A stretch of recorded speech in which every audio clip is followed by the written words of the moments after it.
Welcome to Eesha vlogs. ఇవాళ అయితే సంకష్టహర చతుర్థి పూజ మా ఇంట్లో ఎలా చేసుకున్నామో లాస్ట్ సంకష్టహర చతుర్థిది పెడుతున్నాను. ఎందుకంటే రేపు సంకష్టహర చతుర్థి అండి. మీరు ఇన్ కేస్ ఇంట్లో చేసుకోవాలన్నా, మీకు ఎవరికైనా ఇంట్రెస్ట్ ఉన్నా ఈ వీడియో ఒకసారి చూడండి, మీకు కొంచెం నేను క్లారిటీ ఇస్తాను. ఫస్ట్ అయితే నేను ఒక పీట తీసుకొని ఆ పీఠంకి మొత్తం పసుపు రాసుకుంటున్నాను. పసుపు రాసాక కుంకుమ బొట్లు అయితే పెట్టుకోవాలండి.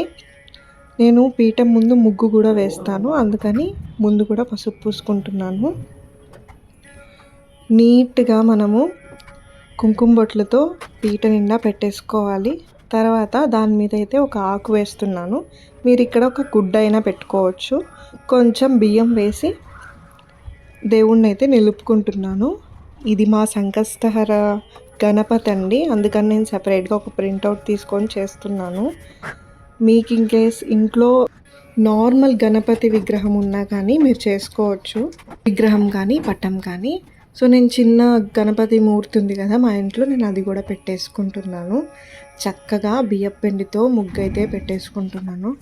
తర్వాత మనం దీపాలు అయితే వెలిగించాలండి. దీపాలకి నేను నార్మల్ నువ్వుల నూనె మనం పూజకి యూస్ చేస్తాం కదా, అలాగే తినడానికి కూడా యూస్ చేసేది ప్యూర్ నువ్వుల నూనె, అది మాత్రం వేసుకుంటాను. ప్రతి పండగలకి అలా వచ్చినప్పుడు అయితే నేను ప్యూర్ నువ్వుల నూనె వాడతాను. నార్మల్గా అయితే 5 ఆయిల్స్ బ్లెండ్ ఉంటుంది కదండి, కోకోనట్ ఆయిల్, అవి వాటిని వాడతాను. లాస్ట్ టైం నేను వీడియోలో చెప్పాను ముడుపు ఎలా కట్టుకోవాలో, సేమ్ అదే విధంగా నేను ముడుపు అయితే కట్టేసుకుంటున్నాను. మీకు ఎవరికైనా కావాలంటే కింద డిస్క్రిప్షన్లో ఇస్తాను, ఒకసారి వెళ్ళి చూడండి ఆ ముడుపు వీడియో. ముడుపు మనం కట్టేటప్పుడు సంకల్పాన్ని చాలా గట్టిగా చెప్పుకోవాలి. అంటే మీరు ఎంతగా అది జరగాలనుకుంటున్నారో అంత గట్టిగా మనం మనసులో అనుకొని దేవుడికి ముడుపు కట్టాలి. కట్టిన తర్వాత అయితే నేను 21 ప్రదక్షిణలు వేస్తానండి. మనం పెట్టుకున్న గణపతి మన సంకల్పాన్ని విని ఆ సంకల్పాన్ని తీరుస్తారండి. మన కర్మ కొద్దీ అది ఎప్పుడు అనేది రాసి పెట్టుంటుంది. అంటే మీరు కర్మ కరిగించుకోవాలి అన్నప్పుడు ఇలాంటి పూజలు కానీ, లేదా దేవుడి మీద భక్తితో మీరు భక్తి చేసినప్పుడే మీ కర్మని త్వరగా కరిగించుకోగలరు. ఎవరికైనా ఉంటుందండి కర్మ లేకుండా.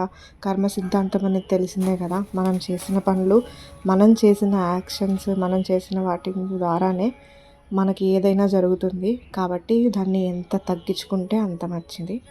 దాని తర్వాత అయితే నేను గణపతికి పంచోపచార పూజ చేసుకుంటాను. అంటే ధూపం, తర్వాత దీపం, ఆ తర్వాత నైవేద్యం అయితే తీసుకుంటాను. నైవేద్యంగా నేను ఎక్కువ ఏం చేయట్లేదు, ఎందుకంటే ఇవాళ ఉపవాసం ఉంటాం కాబట్టి. నైవేద్యంగా మార్నింగ్ అయితే అరటిపళ్ళు లేదా ఏదో ఒక పళ్ళు పెట్టుకుంటే సరిపోతుందండి. తర్వాత తాంబూలం ఉంటే మీ దగ్గర తాంబూలం సమర్పించుకోండి. భక్తితో చేయండి. మీరు నిజంగానే గణపతికి తినిపిస్తున్నట్టు భావించి చేయండి. ఖచ్చితంగా మీకు కోరిక అనేది నెరవేరుతుంది. ఎన్నో రోజుల నుంచి ఉన్న సంకటాలన్నీ దూరం అయిపోతాయి. మీరు ట్రై చేసి చూడండి, ఖచ్చితంగా వర్క్ అవుతుంది. ఇలాగా ధూపం, దీపం, నైవేద్యం తర్వాత అయితే నేను హారతి ఇచ్చేసాను. మధ్యలో నేను తాంబూలం అయితే పెట్టుకున్నాను కాబట్టి సరిపోతుంది. తర్వాత మంత్రపుష్పం పెట్టుకొని మీ సంకల్పాన్ని చెప్పి స్వస్తి చెప్పేయడమే. ఇది మార్నింగ్ పూజ. తర్వాత ఈవినింగ్ మనకి పూర్తిగా సన్సెట్ అయిన తర్వాత, అంటే సూర్యాస్తమం అయిన తర్వాత మనము అక్కడ కట్టిన ముడుపుతో ప్రసాదాలు చేసుకోవాలి.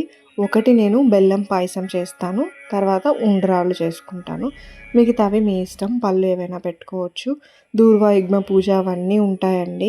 సాయంత్రం పూజ వరకు అయితే నేను వేరే వీడియో ఒకటి చేసి పెడతాను. సాయంత్రం పూజలో మనము గౌరీదేవిని అలాగే వినాయకుడిని, పసుపు వినాయకుడిని చేసుకోవాలి.